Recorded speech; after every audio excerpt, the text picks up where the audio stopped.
Hi, everyone. Thank you for joining the Colorado Energy Office today to talk about our building performance standards. We're going to give everyone about 30 seconds to a minute to let some more people join us. Just so you know, this meeting will be recorded and live streamed on our YouTube channel. And we will get started in a few seconds.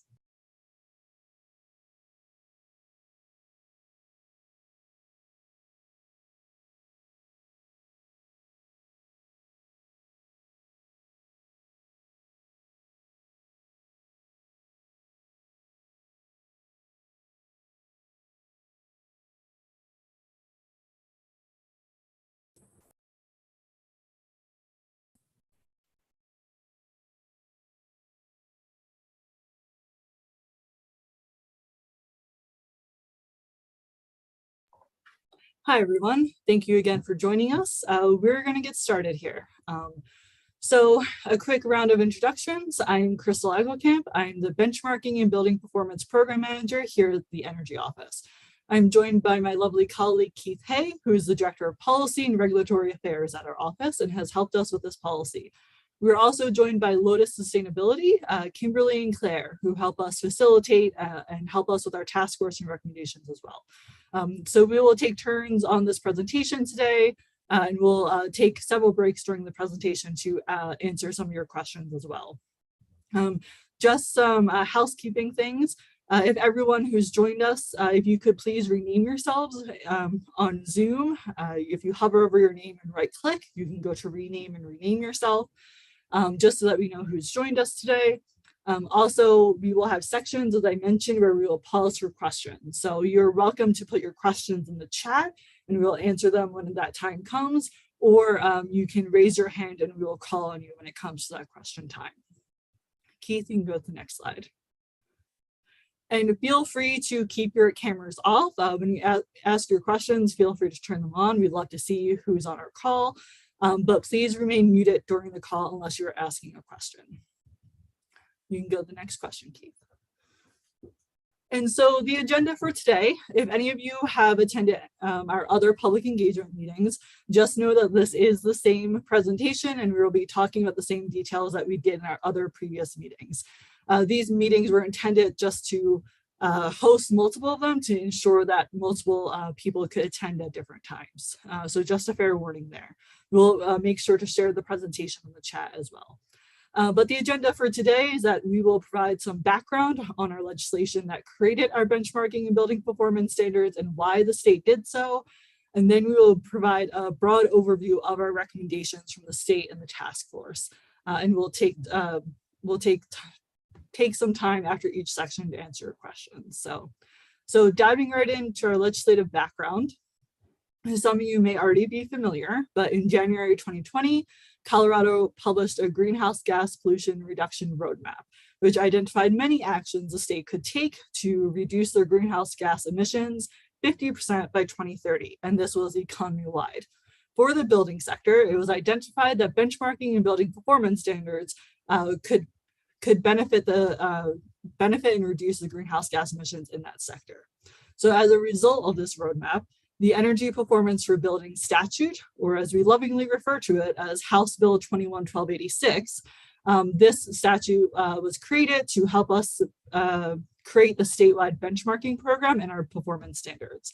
The simple goal of this legislation, as I mentioned, is to decrease the greenhouse gas emissions in the building sector, but also to help building owners increase their energy efficiency and lower their energy costs. So moving on to talk about our benchmarking program.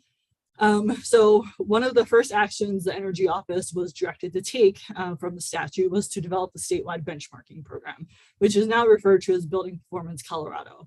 This program requires commercial, multifamily, and public buildings 50,000 square feet or larger to report their annual energy use to the Energy Office.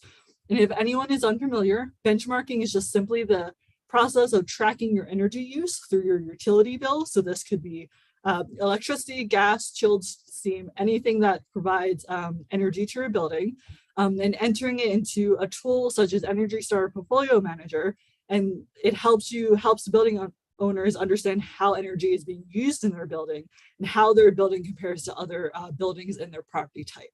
And so this is a common policy throughout the nation. Also, Colorado, this is not new to Colorado. The state is joining 3 other cities that have benchmarking programs as well, including Boulder, Fort Collins, and Denver. So a few more details before we move on. For our benchmarking program, this is the first year. We started the program in March of 2022. So building owners will be required to share their 2021 calendar year energy data with us, with the Energy Office, by December 1st of this year. That is a very important detail to remember, because as you'll see, that this sets up our baseline for our building performance standards. Going forward, building owners will share this data with us June 1st of every year. And there's a link on the slide, but we'll also share the link in the chat if you want to learn more details about the benchmarking program. Moving on to our building performance standards. As we mentioned, building performance standards were identified as the way to reduce the greenhouse gas emissions of the building sector. Our House Bill 21-1286 established the greenhouse gas emission reduction targets for the building sector. And those targets are 7% reduction by 2026 and 20% reduction by 2030. And importantly, this is from a 2021 energy use baseline. And that is dictated in our statute. So that baseline will not change. As new buildings are constructed and come online, when those buildings are built, that will be their new baseline. But for all existing buildings, it is 2021 baseline. And if anyone is unfamiliar with what building performance standards are, it's a complementary policy to benchmarking. So the first step is benchmarking your energy use in your building, understanding how you're using your energy. Then it comes building performance standards, where a city or a state set performance targets, such as a certain level of energy performance or greenhouse gas emission performance for buildings to meet after a certain amount of time. And so these standards really help building owners drive home those energy efficiency improvements and help them reduce the emissions from their building. As of right now, Colorado building owners do not need to take any action, not until after June of 2023. And we'll talk about that a little later and provide some details around that. Keith, you can go to the next slide. So building off what I've already mentioned about our building performance standards, in order for the state to draft these standards, House Bill 21-1286 directed the Energy Office to convene a task force, a building performance standards task force, comprised of 18 members. And these members join us and represent a variety of interests and expertise, as well as sectors. And so the state wanted to ensure that when you're drafting these building performance standards that affect varieties of building types, that we had members on our task force that could provide that various expertise. So we have representatives from local governments, from utilities, energy efficiency experts like engineers and architects. So we have a wide range of expertise that have come together to help the state create these standards. This task force began meeting last October 1st of 2021, and they will continue to meet monthly until October 1st of 2022, which on that date is when our recommendations are due to our governor and some other parties as well, which I will talk a little bit later about. Keith, next slide. And so one of the first tasks of this task force, pardon for the pun there, is that the task force voted on principles that would help guide their process when they're coming up with these recommendations. So essentially, the task force wanted to ensure that these building performance standards were equitable for all building owners and all building types, and that they could achieve the low carbon goals that we set for the sector, and that they could also incorporate clean energy uses and goals into these standards as well. And again, the sector-wide emissions goal was 7% by 2026 and 20% by 2030. So with every recommendation that the task force and the Energy Office made, we wanted to ensure that did these recommendations align with those sector-wide goals. And also the task force also wanted to make sure that these recommendations and these standards would reduce greenhouse gas pollution, lower energy costs for building owners, and improve indoor air quality. And we have a few more details on these principles in the next few slides, but I'm going to actually skip ahead, Keith, past those 2 slides. And I actually think that may be a question time. So we can move forward and talk a little bit about more details, but we can pause here if anyone has any questions on the background or why the state created this policy. Keith, feel free to chime in with anything I've forgotten.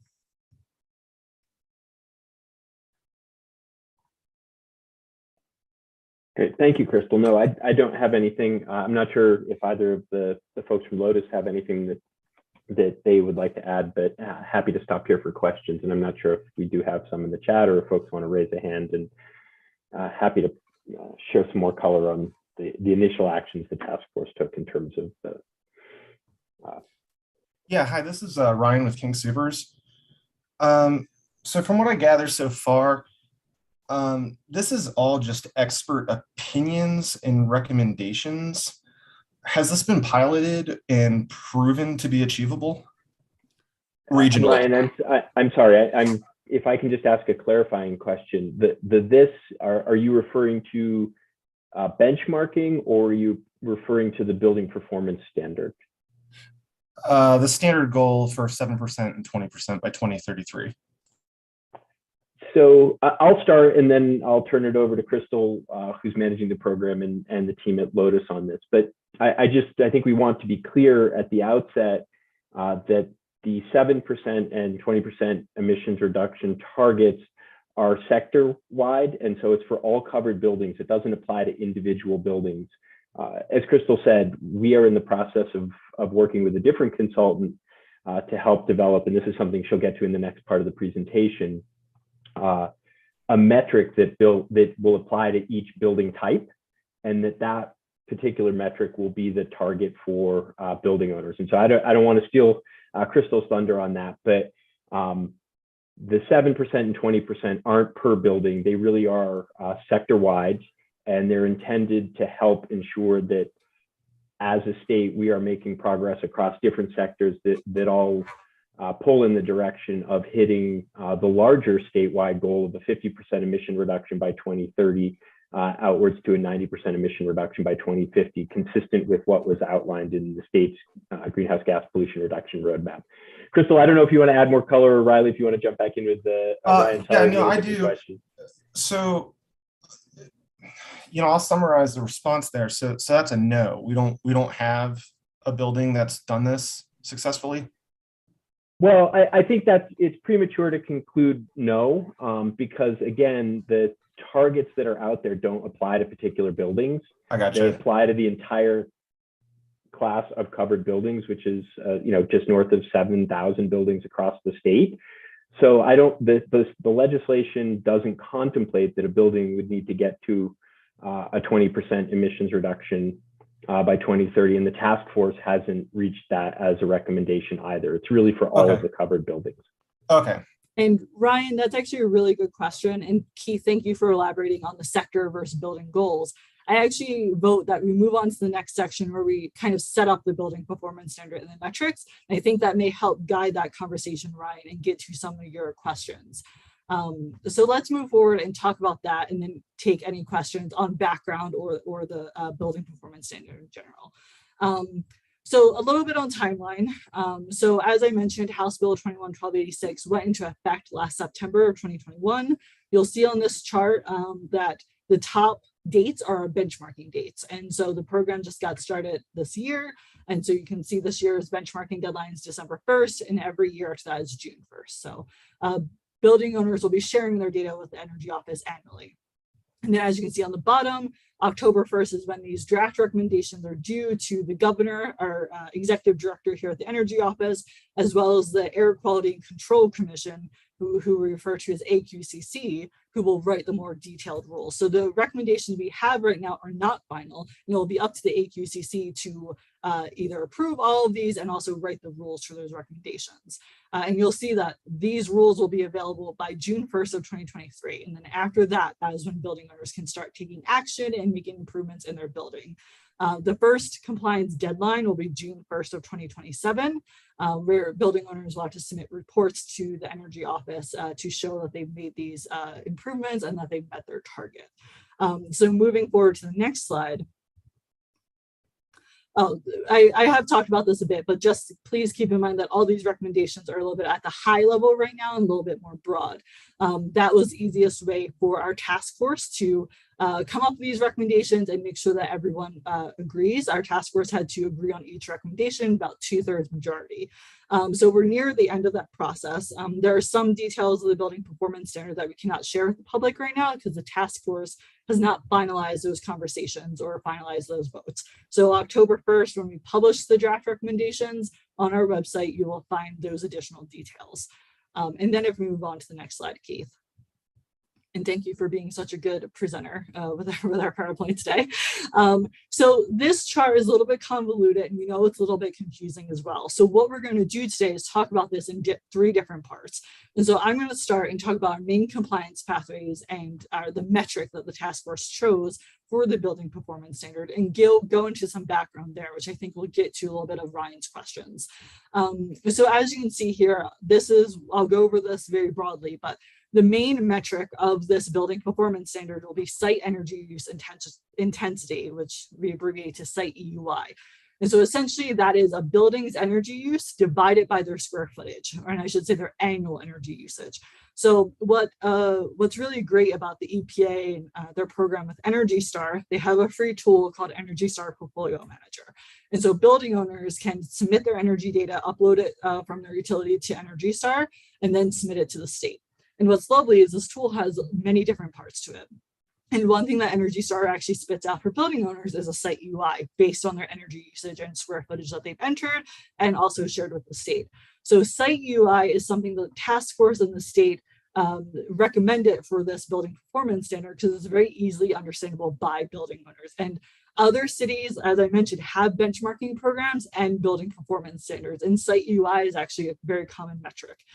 So that is what was picked. We did think about other metrics such as source EUI, Energy Star score, as well as greenhouse gas intensity, which is something that was used in New York City.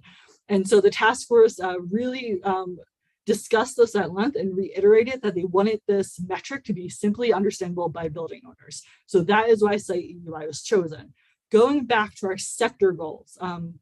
So when we refer to the sector or maybe building sector, what we mean is all of the buildings that are covered by our benchmarking and BPS policy. So as I mentioned, all of these buildings are 50,000 square feet or above. They're commercial, multifamily, and public buildings. And we define public buildings a little bit later in the presentation. So that when we say sector, we mean all of those buildings. And as Keith mentioned, right now that's between 700 and 8,500 buildings. We're still confirming that list. And so that all of those buildings have to make a 7% reduction together. And so the way this ties in with site EUI is that building owners will be benchmarking each year, hopefully making energy efficiency improvements in their buildings, as well as some other actions I'll touch on in a bit. So they will be able to see, oh, my site UI is getting lower. A lower site UI is more appropriate. That means you're performing well when it comes to energy. And so they'll be able to track that themselves and see that they are meeting their target. Whereas the state, the Energy Office, and the Department of Human Health and Environment, we will be tracking the sector goals for all of those buildings covered by this policy to ensure that they are meeting those goals. And so that's something that the state will do. Building owners only have to worry about meeting their site UI target. So thank you, Keith. So I've kind of talked about site UI, but what will happen is that as we get our benchmarking data in from the 2021 calendar year or calendar year energy use calendar year, what the state will do is we will set property type targets. And so essentially what we'll do, I'll take an example as an office or a supermarket. We'll take all of the buildings that have reported 50,000 square feet and above. I apologize for reiterating that. But we'll take all those supermarkets and take the average. And so we'll see what that average EUI is for that property type. And then we'll set a target, and those supermarkets will have to reach that EUI. So they'll have to decrease their energy usage to meet that EUI. So that is what we mean by site EUI property targets.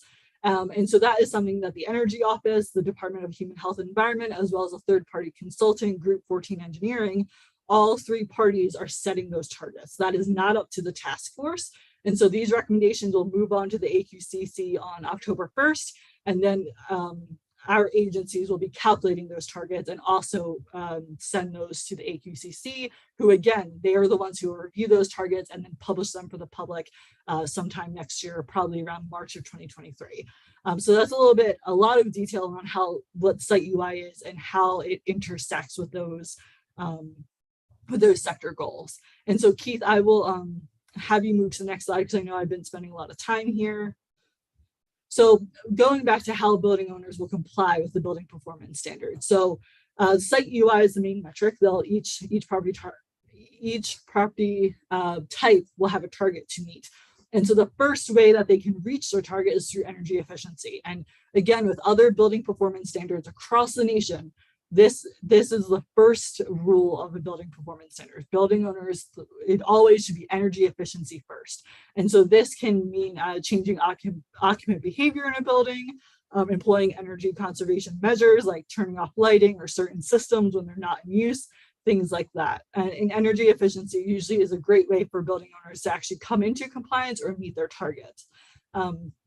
And as I mentioned, a lower EUI signifies better performance. So they can, as they make these energy efficiency improvements, they can see their site UI decrease over time. The second way they can comply with meeting their site UI target is what we refer to as 80% electrification. And Keith, if you could go to the next slide for me.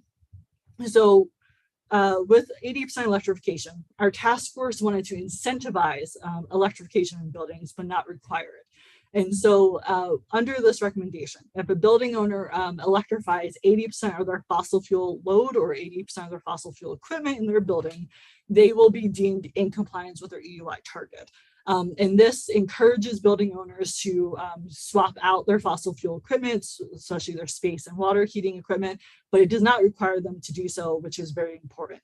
And we know that there are some concerns when it comes to building electrification, but it is our assumption and our hope that as building owners electrify, this will actually lower their EUI. That is something that we're taking into consideration when we set our property type targets, as well as we do the calculations on the state side.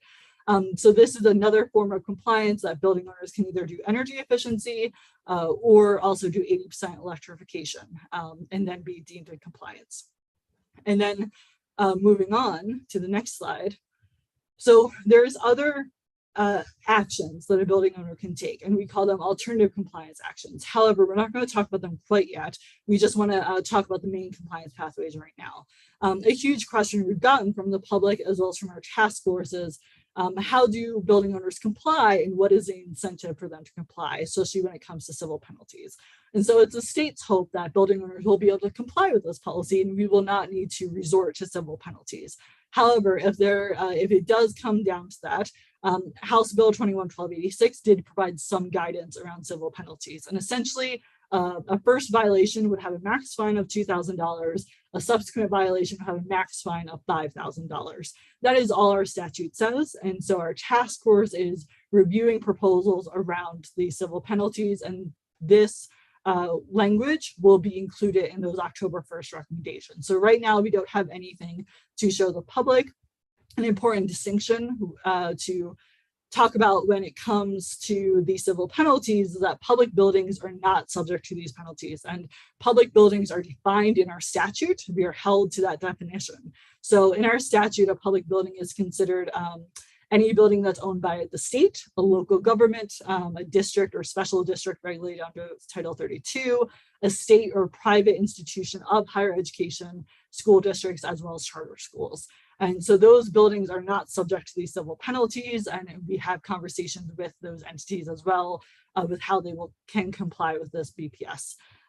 So again, more language around civil penalties will be included in the recommendations that are published on October 1st. So now we can take another pause for questions. I know I went over a lot very broadly when it came to the background, as well as when it came to the main compliance pathways. But if people would like to put questions in the chat, Lotus, we may have some questions in there already, or if people would like to raise their hands, this is a good spot where we can handle some questions. Thanks, Crystal. And there are no questions in the chat. One comment from Scott that I'll read aloud. Our energy consumption was artificially lower in 2021 due to the state's COVID restrictions on businesses and consumers. I do not think 2021 is a good benchmark. Thanks, Scott, for sharing. Yeah. And if there are any other questions, feel free to raise your hand and we'll call on you. Otherwise, if not, we'll continue along, and note there will be a time for general comments and questions at the end of the call. Yes, and I think Ryan has raised his hand. Yeah. So we actually, coincidentally, we had a opposite effect in groceries in 2021. My biggest concern is, and this actually is tied to everything that you just covered, and I'll do my best not to suck all the air out of the room here. One of our biggest concerns with this last section that we have is that over the past decade or so, or probably more, we've had a pretty aggressive energy reduction plan in place for years. And we have a pretty good staff of technicians and resources available to achieve this. What I'm worried about here is that we could potentially be penalized for past achievements because there's a smaller margin for improvement without drastically affecting performance and quality.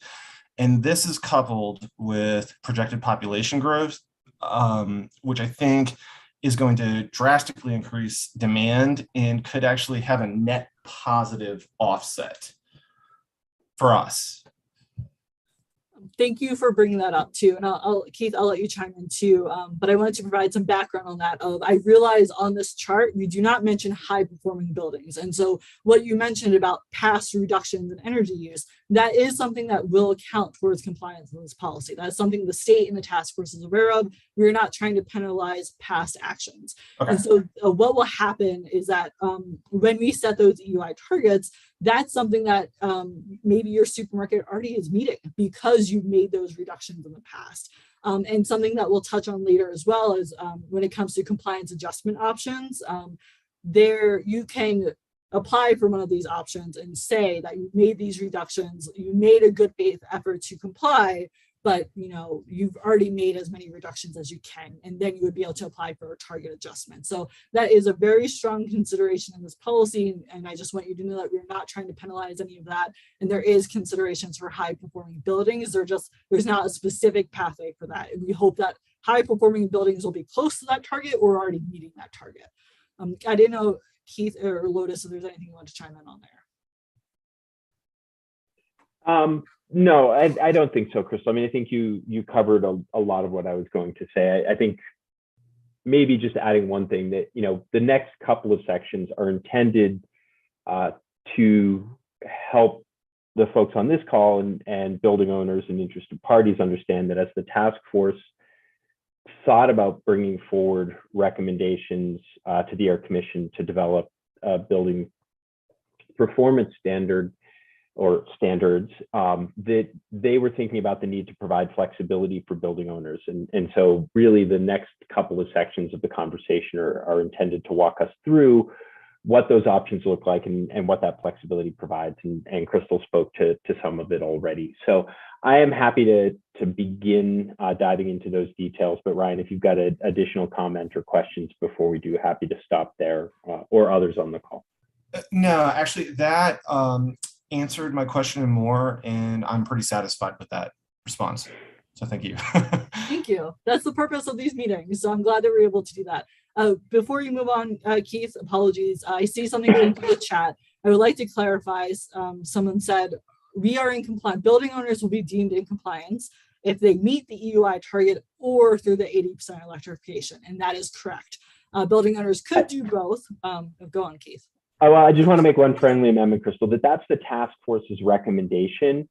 To be clear, what we are walking you through today is the set of recommendations that the task force is going to make. And I say going to make only because these are the ones that they have voted on. As Crystal has pointed out, there are a number of things that the task force is still deliberating on and hasn't voted on. And so we're not presenting that because there is not a task force opinion or position on those questions, but these are really the task force's recommendations to the Air Commission on how it should structure the rules going forward. So when we talk about, 80% electrification, allowing the building owner to be deemed or counted as in compliance, that's the task force's recommendation. This is, of course, all subject to an additional rulemaking process down the road. So, sorry, Crystal, I just want to always make sure that we're keeping that distinction clear, that we're here to talk about what the recommendations are, but there is another process after this that will actually formalize the rules for the BPS. I think that's great. Thank you for clarifying that, Keith. And I think we're good to move on. Okay, thank you. Sorry for that, everyone. I apologize. So backing up then to the roadmap that Crystal had put together for everyone, she talked about that left part of the graphic that shows what the main metric is that we're using in terms of site EUI and what the two primary compliance pathways are. The next set of this conversation is really intended to move us into that upper right blue box and to talk about the first sort of pathway of flexibility that the task force is recommending that the Air Commission consider, and that is in alternative compliance options.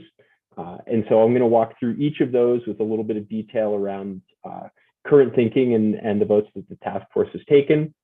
And then I'll move on to talk about the bottom golden set of boxes, which are compliance adjustment options. Crystal already mentioned some of that. And I'll stop at the end of all of that. So again, please raise hands or put questions in the chat. So the first task force recommendation was around renewable energy. As Crystal said, we think that the primary compliance pathway will be with energy efficiency. Certainly there's an option for electrification, recognizing that electric appliances typically have higher levels of efficiency than similar gas appliances. In addition, there are certainly greenhouse gas emissions savings through time when you transfer to electrification, and we pick up the greening of the Colorado state grid. But the task force felt like building owners may do efficiency and still not meet that site EUI, and so wanted to provide a pathway for renewable energy to count as a compliance option or partial compliance option. And so the task force is recommending that the Air Commission credit generation with a couple of provisions related to that. The first is that the building owner would need to retain the renewable energy credit or RECs, and that is really to prevent double counting of the emission reduction credit. So typically if a utility retains the renewable energy credits, they could count that set of emissions reductions on their system. And so we want to ensure that if a building owner is counting those emissions reductions, that the building owner has those RECs. The second part of the recommendation is that the crediting for the renewable energy would decline over time. And that's really to reflect the fact that through time, the avoided system energy that you would be, or the system energy that we would be avoiding with the renewables is itself getting greener and greener. And so we'll have partial credit based on the underlying system emissions factors. The task force is also thinking about historical systems, that is those that were installed prior to 2023, and contemplating how to give credit to existing systems as a recommendation to the Air Commission. So I talked through this set of criteria here. There's a definition of a renewable energy credit. Happy to go through that in the questions if there are questions, but that definition of a renewable energy credit is actually in a different section of the Colorado state statute. And so we're just using that existing definition.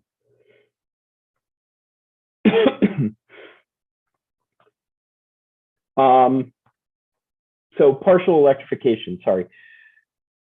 We noted at the outset that the 80% electrification would have compliance following it. And so recognizing that not all building owners may be able to meet that 80% target, the task force is recommending that the Air Commission give partial credit reflecting the amount of electrification that is done by a building owner. So again, there's a pathway where a building would do a level of energy efficiency, perhaps not meet the site EUI, but then couple that effort with some amount of renewables and some amount of electrification. And again, the idea is to allow as much flexibility as possible for a building owner to look at what technologies are available to the particular building, what technologies may be cost effective for a particular building, and what technologies may fit into an investment cycle or a capital investment cycle for a particular building or set of buildings. And so adding electrification there. And then the last piece that I wanted to talk to in that upper blue box, which is no longer blue, but it's really that demand flexibility. And the task force is still looking at different ways that the Air Commission could consider demand response and demand flexibility as providing partial credit to building owners. And so I think we could expect that there, will be further conversations. We hope that there will be a pathway forward for demand response, as well as energy efficiency to count for partial credit, but the task force hasn't yet voted on a particular recommendation, so there's not a lot of detail to share with you today, but happy to answer questions about that process. And then I want to talk now about that last pathway to flexibility. And I think one thing to highlight is this bottom pathway doesn't just come into effect if a building owner has done all of the other work and still is not able to comply with the site EUI. This really is a pathway that the task force is recommending that the Air Commission consider from the outset.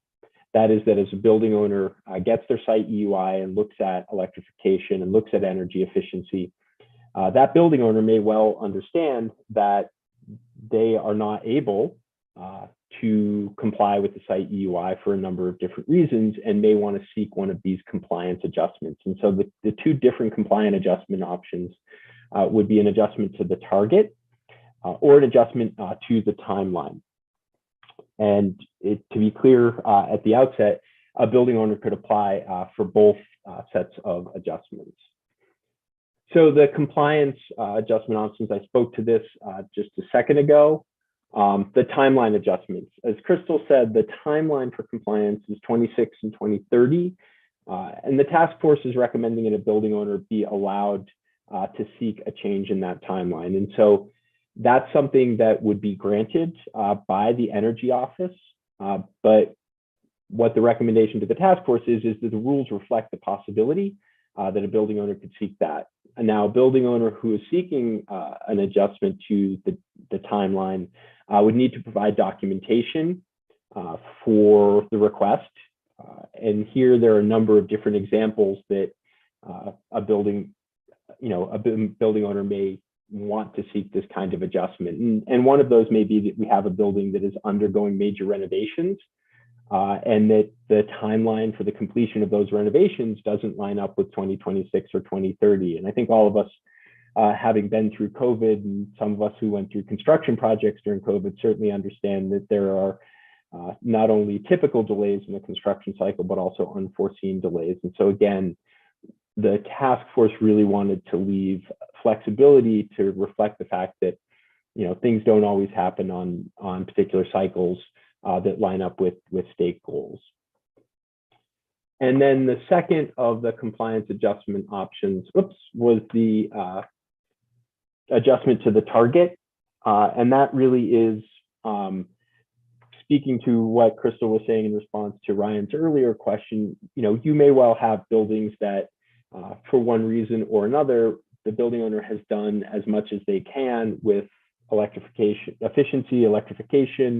on-site renewables, and is still, perhaps because of the characteristics of the building, not able to achieve that site-specific EUI. With the appropriate documentation, the building owner could seek a change to the site EUI. And again, the task force's recommendation is really that the Air Commission consider adopting a process and rule that would allow that to happen. And then our office, or the Energy Office, would be the entity that would look at those requests and would grant them if appropriately documented. So I have a couple of more slides that really speak to some options that the state has in terms of tools that we can provide support to building owners. So perhaps I'll stop here. I can hop back to that roadmap slide that we have, and we can talk through any questions that folks have either about the alternative compliance pathways or the compliance adjustment options. Yes, thank you for that, Keith, too. And just to reiterate everything he said, too, is that we've heard from the task force, we've heard from building owners that there is a need for flexibility within the policy. So this is why we came up with these different pathways. And, you know, the state will be tracking those GHG reductions in the background, but we still wanted to provide the flexibility to building owners, understanding that there are several different circumstances that might pop up. So with that just general overview comment, I wanted to open up the floor for questions. You can raise your hand. Also, if you have general comments you would like to make, you can make comments on everything that you've heard so far as well. We just ask you that you please keep it to 2 minutes so that we can save time for other comments as well. So please raise your hand or put anything in the chat.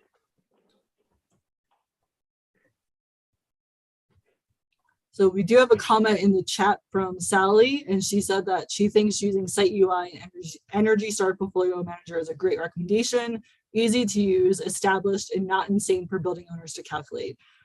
She also likes the flexibility options that the task force is considering without making the policy too complex. She says that the policy needs to stay simple so the owner's investment goes into building improvements and not reporting towards the BPS. Thank you, Sally, for that comment. If there are no more comments or questions, Keith, I think you can move on. I will jump back then. So the last thing before we get to next steps that Crystal and I wanted to share with folks was really a high-level overview of some of the different resources that the Energy Office and the state has to help building owners as you think about investments in energy efficiency and electrification and in on-site renewables. You know, if there are additional questions, I would encourage you to get in touch with Crystal, get in touch with me. We are happy to put you in touch with Michael Turner and the building finance team here in the Energy Office that can really provide a lot more detail on many of these options and the resources necessary. The first one is just commercial property assessed clean energy financing. And it's a tool that commercial and multifamily buildings can use to help finance efficiency and conservation and renewable energy efforts. It's repaid through an assessment on the building owner's property tax bill. And you know, it can be paid over a longer time, up to 20 years, and allows a building owner to finance up to 100% of the cost. So through the Colorado Energy Office, you can engage with the team that leads the commercial property assessed clean energy or CPACE program. And there's no cost to arrange that conversation and then to help walk through that process. Really, the cost comes in once you actually access the financing through the project. And again, that's paid back as an assessment on the property tax bill. The second option we have within the Energy Office is energy performance contracting.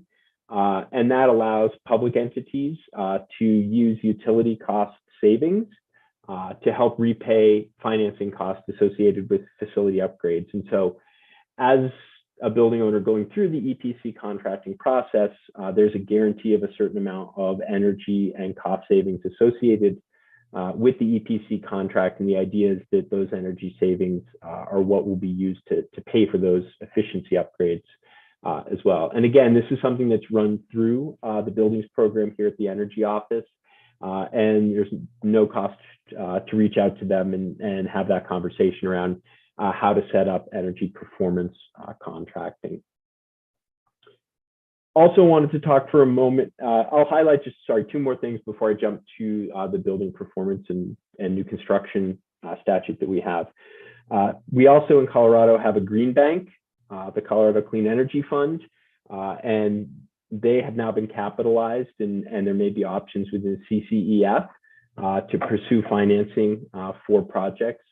And then I would, many of you on the call probably already engage with your utilities, but all of the utilities, certainly the regulated utilities in the state, many of the cooperative and municipal utilities have programs as well that can help support building owners. And so would encourage you to reach out to your utility. We also within the Energy Office have an electrification program, and we are happy to connect folks through that electrification program with different suppliers that may be helpful in terms of pursuing technology options in electrification. So a number of different resources from within the state as well as outside that can help support the work of meeting the site EUI. And then the last thing that I was intending to talk about was the energy code bill that is coming forward. And so this really impacts new construction as well as significant remodel for existing buildings. And it applies the same way building codes have applied traditionally, and that is that it applies to the section of the building that is under construction, and that's the section that would need to be brought up to code. So if you're doing remodel on a whole building, obviously the whole building would need to come up to code. If you're just doing a part of it, then that particular part would need to meet code.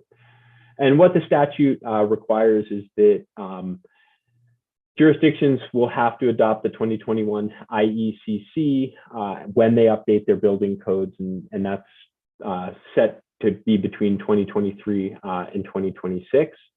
The energy code here in Colorado will also include electric and solar ready provisions, and those provisions will be developed by an energy code board.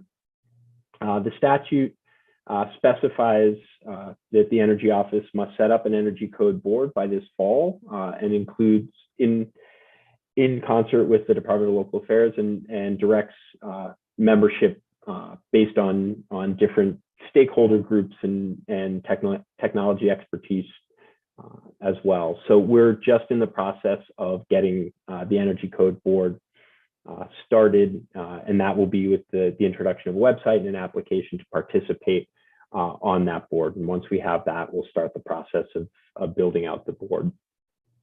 We also will look at developing a low energy and carbon code that's based on future versions of the IECC. And again, we think that this is just going to be something that's helpful to building owners as we go forward in time, meeting that site EUI requirement.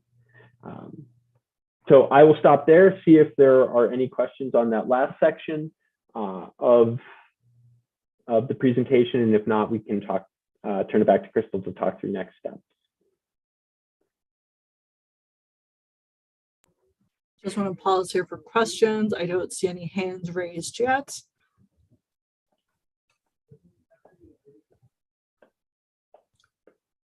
Okay, well, as people may be writing in the chat or thinking about the questions or comments that they would like to say, we just want to reiterate here at the Energy Office that we do have a public survey that's open with these recommendations where you can provide feedback that way as well. It is open until this Friday, the 22nd. That is the day that it closes. So please, you can scan this code. We'll make sure to put the link to the survey in the chat as well. And I did see a question in the chat. These updated slides will be on our website as well. They're mostly the same slides, just reorganized a bit and have a little bit more about some of the programs and incentives. Erin, do you have a question? I have just a comment on the content. Go ahead. So overall, I think I'm very much looking forward to seeing the final recommendations and where the commission takes these recommendations. I think that it's going in a strong direction. I have a few things that I think, if emphasized, would make this even stronger. So first of all, I think that it would be beneficial if the state reported regularly on whether the standard as implemented is meeting the intent of the law and reducing emissions. And in particular, if that report were pretty frequent, like annual, once compliance periods start. And if that report included enough information to do a little bit of root cause analysis, if there is a gap between meeting the intent of the law and the actual energy and emissions being used in buildings, covered buildings. I also think that the site EUI targets should be set in a way that is very consistent with meeting the intent of the law. And I think that that should include like a reasonable assumption, like a fairly conservative assumption of gaps in compliance, of violations, or compliance adjustments. And that should extend to sort of assessing whether the secondary compliance measures, the electrification measures, and all of those things are consistent with meeting the intent of the law ultimately. And at the end of the day, I think that it's really important to design for building owner success. I know in some jurisdictions where benchmarking programs have started, they've struggled a lot with actually encouraging building owners to act on the intent of the law or program, and sort of ensuring that building owners who own covered buildings are reached and understand what they have to do to comply, and understand that, you know, violations are a compelling reason to comply, as well as the benefits available to them by reducing operational costs. I think those are all important things, and the resources and programs you all spoke to are also a valuable thing to include in that experience to ensure that compliance is as high as we all want. So thank you. Thank you for the great feedback and comment as well. Please, we have that recorded, but if you'd like to put that in our survey, please feel free. We have used NBI's and RMI's resources, so it's lovely to see you here on this call. I want to touch a little bit on what you said about the property type targets. We are working with Group 14 as well as some other internal agencies on a tool, at least on the state side, to track those reductions annually. And that is something that we've actually built into the tool, is how many building owners take these compliant adjustments. We are building in non-compliance to make sure, like, if there's this percentage of building owners do not comply, are we reaching those targets and such. So the state is already looking into that process and incorporating that into our target setting as well. So thank you for all that lovely feedback. Keith, I don't know if you want to respond to anything. I will just add my thanks to that, Aaron, and to say, with respect to the tool, you know, it is still very much in development, and so we don't have a final version that we are able to share. But I think the intent is to be as transparent as possible from the energy office side with respect to where we are and in terms of the compliance of the sector as a whole. Yeah, thank you. If anyone else has any questions or comments, please raise your hand. Sorry, I'm not seeing if anyone has a raised hand right now. I also wanted to mention that, you know, we have this public comment period and presentation, public meetings. When these recommendations are published, or as Keith mentioned, the draft recommendations are published on our website October 1st. It will then be passed to the AQCC, who will then write those rules and pretty much establish those final rules and the final recommendations. And there will be another public comment period in 2023, probably around March or April. And so those final rules, the public will be able to review and also provide comment on as well. So we wanted to reiterate that we're kind of doing two public comment periods, one for our task force and for our preliminary recommendations. And then when those details are finalized, the public will also be able to view those as well. And if we have no more questions or no more comments, we are happy to end this meeting early. And, you know, feel free to email either Keith or myself. We'll make sure our emails are in the chat again. And please, you know, put your feedback in that survey as well, which closes on Friday. Thank you for attending this meeting and to listening to us talk to you for an hour. And we really appreciate all the feedback. And if anyone has a question and they want to hold, our team will stay on the line. So feel free to hold and you guys can ask us once others have dropped off. Emails are getting dropped in the chat right now for follow-up. And yeah, just want to reiterate, thanks everyone for being here today. Yeah, the only thing I'll submit, this isn't so much a question, it's maybe just something to take into consideration that's probably pretty obvious. The metric for building size, at least especially in grocery stores, it's not one size fits all. So, you know, 47,260 square feet in one region is going to have a totally different metric than another. So, you know, I always use the term, you know, every store is painted with a different brush. So just something to consider there. Ryan, can I ask you to clarify, what do you mean by metric? Do you mean the energy usage is different per building per region? Yeah, pretty much. Like, let's just say, like, just generically 50,000 square feet. based on the way things are marketed and merchandised and what's made available from a point of sales, the footprint within the building specific to like refrigeration and operational hours can be very different for two stores of the same exact size. Got it. Thank you for that feedback. Yeah.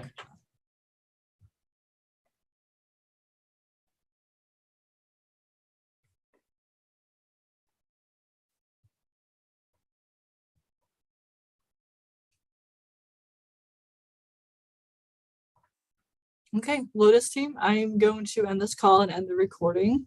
Thank you everyone again for joining.